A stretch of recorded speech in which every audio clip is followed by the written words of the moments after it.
Alors j'ai choisi de faire la formation HEC parce que je trouvais qu'elle était à la fois des formations de l'enseignement théorique et des intervenants praticiens d'entreprise ou profs d'HEC.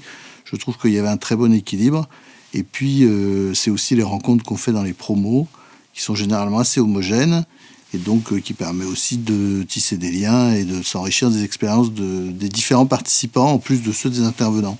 J'ai choisi une formation dans le développement stratégique parce que ça fait plusieurs dizaines d'années que je travaille maintenant et que c'était l'occasion de compléter mes cursus d'études plusieurs années après mon enseignement initial, qui était un enseignement universitaire. Les témoignages, la qualité évidemment des enseignements d'HEC, la réputation d'HEC exécutif qui est évidente, dans ces domaines-là a fait que le type de cycle d'enseignement m'ont beaucoup intéressé et ont fait que j'ai postulé à cette formation.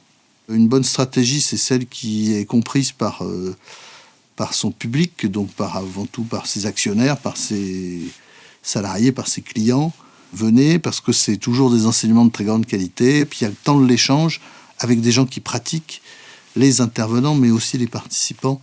Donc on s'enrichit et on découvre des questionnements, des expériences des uns et des autres. Et je pense que c'est ça le plus intéressant. C'est parfaitement compatible avec l'exercice d'un job par ailleurs. Et c'est souvent même plutôt motivant parce qu'on arrive à être encore plus efficace puisqu'on a moins de temps pour son job et on a la formation en parallèle.